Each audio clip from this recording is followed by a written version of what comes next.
So a couple of things we just want to go over is we want to let you guys know about some of the major ministries that we have going at Right to Life, so that you're equipped to be able to talk about it intelligently if someone asks you. And then just a couple of other things that are kind of emerging issues that kind of help you guys be a little educated, as well as practical stuff, sort of where it is. So on this sheet here, we have a listing of our different ministries and stuff that we have at Right to Life. So one of the ministries is our Outreach Center ministry. The Outreach Center is a building that we have, that we rent or lease.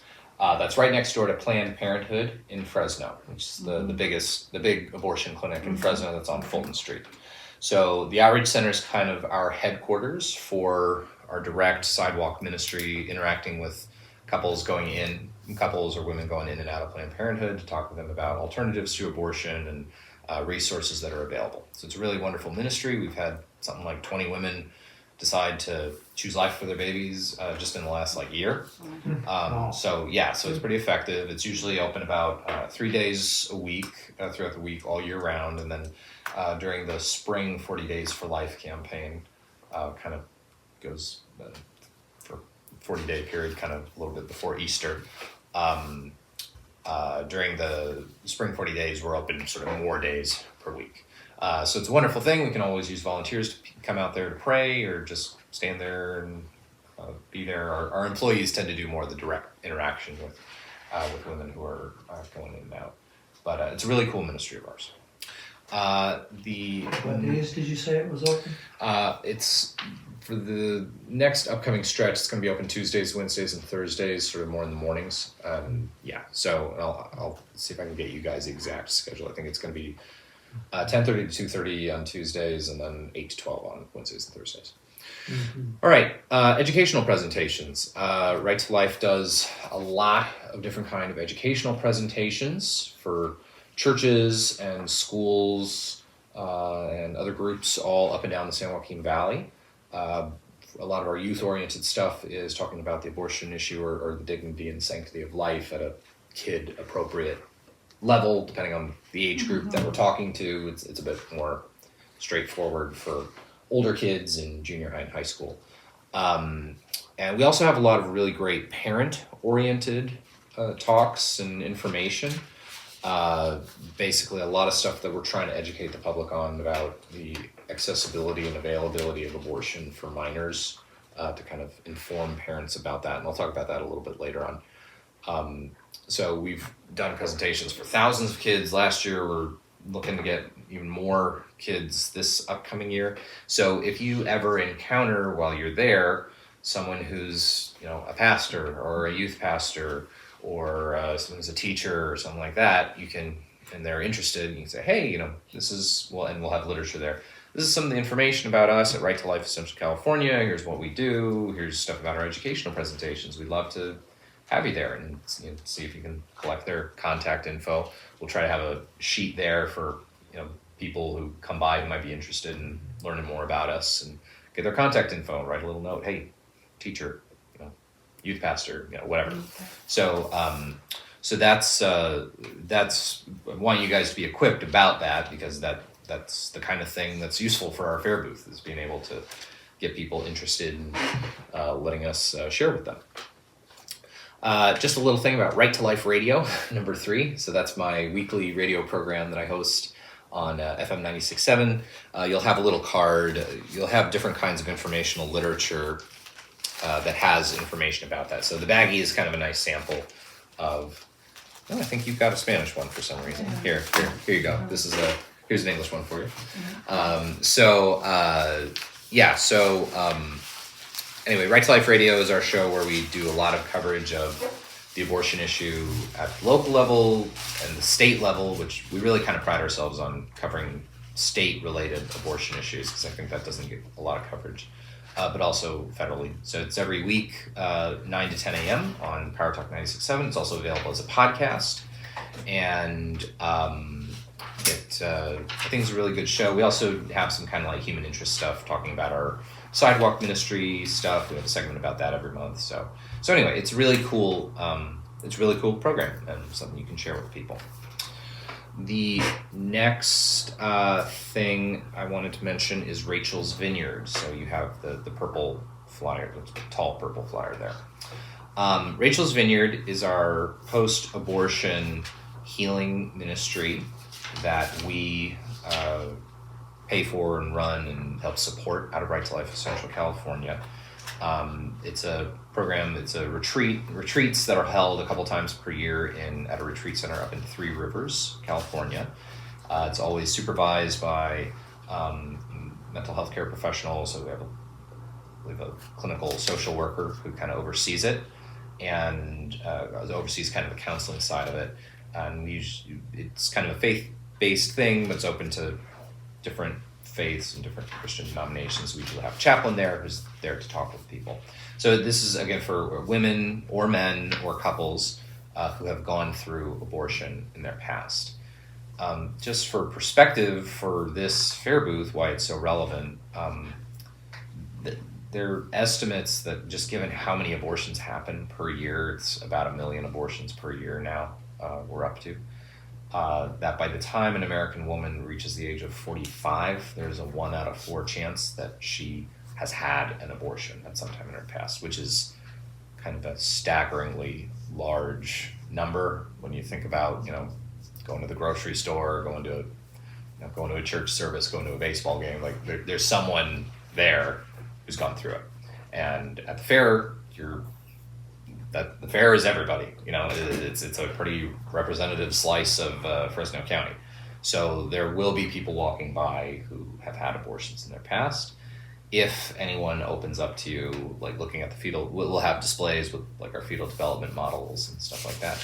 If someone walks by and opens up to you to share about that, that's immediately your go-to kind of resource to sort of recommend to them. I mean, you're not a therapist. I don't expect you to be, but you can sort of point that out to them, point out it's got a hotline for people to call, so that the confidential hotline, people call English and Spanish to discuss it. So that should be kind of your go-to thing for anyone if anyone happens to open up to you about an abortion experience. The next thing that I'd want to mention is the Obria Medical Clinic. So that's this flyer right here. So a couple of years ago, we at Right to Life wanted to do something sort of more medically focused to help women considering abortion. About 25% of women in South Fresno get no prenatal care services whatsoever before they deliver their babies. And that's because there's more and more Medi-Cal patients in California in general, but in Fresno especially, and fewer docs want to take Medi-Cal patients, especially for OB care, because they lose money. And it's very difficult for them. It's very difficult to work with the state. It's the state nickel and dimes you, and it's a very difficult thing. So as a result, few docs, a lot of patients. There's a lot of women going without care, and a lot of women who the first time they see a doc is when they crash an ER to give birth.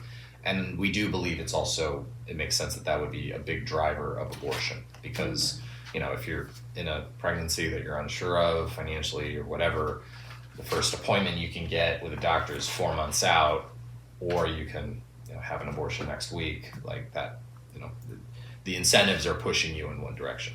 So we opened a nonprofit OBGYN clinic. It's a separate corporation from Right to Life, and it's sort of our allied corporation. We work together on a couple of different things. We work together on fundraising and other kinds of stuff. We just thought it made organizationally more sense to be separate corporate entities, just so that if the clinic gets sued, we won't get sued, or vice versa. So anyway, but we work together. We're allied organizations. We're all part of the same kind of family in a loose sense.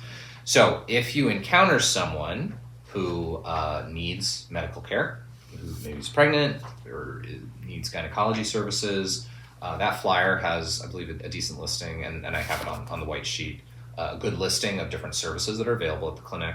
but also prenatal care. So we don't do abortion. Obviously, we don't refer for abortion. We don't provide contraception services, but STD, STI testing, treatment, well woman exams, basic gynecology services, and These prenatal free? care. All free? It's they do accept most insurances. Okay. Yeah, so not necessarily free, but it's we're not with straight up vanilla Medi-Cal yet, but basically a lot of people who are Medi-Cal patients are with managed Medi-Cal plans like CalViva. You might have seen ads for that. Mm-hmm. So it's basically the state can't manage all the people who are on Medi-Cal, so they punt them off to these other entities. So we've got insurance contracts with all those other entities, Okay, so and I think there's a vanishingly tiny number of people who are just straight up Medi-Cal. So if you encounter someone who needs medical care, I think the way to approach it is call Obria. You can see if they take your insurance. Okay. That they seem to take many kinds of Medi-Cal patients. Don't promise them. No. Don't overpromise or No. anything. But And yeah, if they don't have insurance? Or if they don't have they're insurance, supposed to have insurance. well, it's some people just haven't signed up, but if they Yeah. haven't, like everyone's eligible for Medi-Cal now. Okay. So yeah. So and maybe you can tell if you don't have insurance, maybe call Obria and they can help you with Okay. maybe letting you know where to go to get signed up how for to Medi-Cal. get started. Yeah. So anyway, yeah. So it's a wonderful resource. The clinic just opened in January of 2022, and it's kind of Good. busting at the seams. We're delivering about 100 plus babies every year through the clinic, and there's some people who are just normal mommies who just want to go there. But then we do have a lot of people who are in kind of crisis-like situations, whether it's considering abortion or homelessness, poverty. We're also Obria is kind of the main referral point now for Breaking the Chains Fresno, which is the entity that works with victims of sex trafficking in Fresno County. We're doing a lot of really good work to help out a lot of people really in need. So it's a really great pro-life resource and something that can refer people to with confidence. So I think that's it. Let me just double check your guys' sheet if there's anything else. The next thing, just as far as pro-life stuff, I wanted to share with you in your stack. It's this thing. Maybe we can go to number 3 on there. Turn that sheet over. Yeah. And one of the things I just want to, I'm trying to do a lot more education about this with all of our supporters and everybody. And I think especially for Fair Booth volunteers to be equipped to know about this is to be able to kind of understand the abortion pill. And especially if you encounter someone who has had the abortion pill, kind of stuff to understand about it. So the abortion pill, which is its medical name is mifepristone, is the most common way that abortion is performed in America today. It's sort of surpassed the 50% mark. So you may have heard of the morning after pill. This is a different thing. There's the abortion pill, which is one kind of drug called mifepristone. There's the morning after pill, which is a different kind of drug called levonorgestrel. So the morning after pill, one takes it the morning after a sexual encounter or something. And its chief function is actually contraceptive rather than abortifacient. So its design is to prevent a woman from ovulating, from releasing an egg. So no egg released, no child created. Mm-hmm.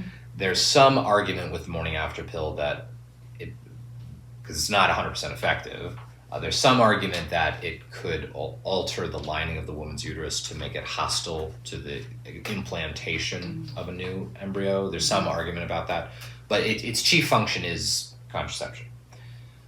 The abortion pill, mifepristone, is different. So with mifepristone, mifepristone can be prescribed up to 10 weeks into a pregnancy. It's not the morning after, weeks and weeks and weeks into a pregnancy. Basically what it does is it inhibits the hormone progesterone that alters the lining of the woman's uterus. It results in the growing embryo or fetus detaching from the uterine wall and thus being starved, deprived of oxygen, and the baby dies in the womb. 48 to 72 hours later, the woman takes a second drug called misoprostol, which is a legitimate drug. It's used for helping induce labor. And that results in the woman expelling the child from her body. So kind of artificially recreating a miscarriage, more or less. Yeah. So that is now the most common way that abortion happens in America. 63% of abortions happen that way. Abortion is not primarily anymore a surgical procedure. It is a medication process, and part of that is because of this. So in 2021, basically the abortion pill was first approved by the FDA in 2000, and over time, different Democrat administrations have loosened the health and safety restrictions around the abortion pill. Barack Obama in 2016 expanded it from you can only use it in the first 7 weeks to the first 10 weeks of pregnancy, and he lowered the requirements from you need 3 doctor visits before to receive it and follow up, less than that to just 1. Joe Biden in 2021 got rid of even that 1 doctor visit. You don't have to go in person to see a doctor. You can just have a telemedicine visit with a doctor, get it prescribed that way, and you can have the abortion pill shipped to your house or shipped to a major pharmacy for you to pick up. Super easy. Yeah, and that has, since President Biden did that in 2021, that's resulted in a big spike in mifepristone abortions as a percentage of abortions overall, and a big jump in the total number of abortions in America. So it's resulted in about 100,000 more abortions per year. So, and the abortion pill went from being, like in 2020, I think it was about 53% of all abortions to today it's about 63% of all abortions, and it's more in different regions. So again, this might not be relevant to you just hanging out at our fair booth and just talking to people. I mean, 99% of the time, conversations with people are pretty lighthearted. It's showing kids our fetal development models, saying, hey, this is what we do, right to life. But if you do encounter someone who has had the first abortion pill, one of the things to talk with them about is if they open up to you that, oh, I took the first abortion pill, I'm not sure about it, there is the possibility for what's called abortion pill reversal. So abortion pill reversal is a process within the first kind of 24, 48 hours. So what the abortion pill does is it inhibits progesterone. There are protocols that have been developed by different docs for basically to give the woman a supplement, a large supplement of progesterone to more or less counteract what mifepristone does. So that is a service we offer at our Obria clinic. And there's also kind of a national hotline. If someone maybe doesn't live closer to Obria, there's a national hotline that'll kind of connect people to it. So we'll have information for the hotline, we'll have information for Obria at the booth, and accessible for you. Okay? All right, well that's all the kind of right to life, what we do, and sort of the pro-life stuff that I wanted to kind of inform you guys about. So we can just get to kind of the mechanical stuff. So on the map, I'll give you guys a pen so you can circle it.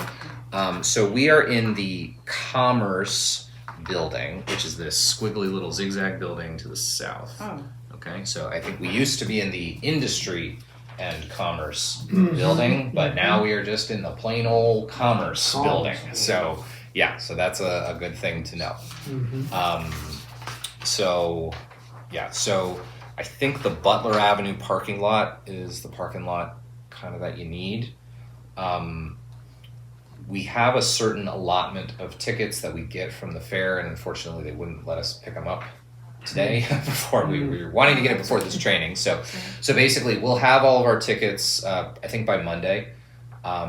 If it timing wise it works out, depending on when you volunteered to sign up, we can either mail them to you, or you can swing by our office to pick them up, or I can drop them off with you. So Yeah, because I don't live too far from here, okay, wonderful. so I can come by. Yeah. But they'll be here Monday? I think we're picking up the packet on Monday, I believe is what we'll do. So Oh. yeah. So yeah, that's the long and short of it. So if you guys have any further questions, I'm happy to answer them.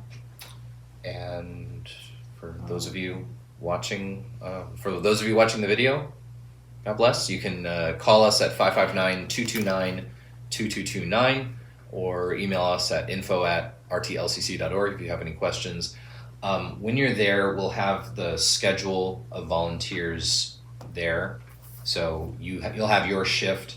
The first 15 minutes of your shift and the last 15 minutes of your shift should overlap with the person who is before you and after you. So you'll have the name and number of the person who's after you.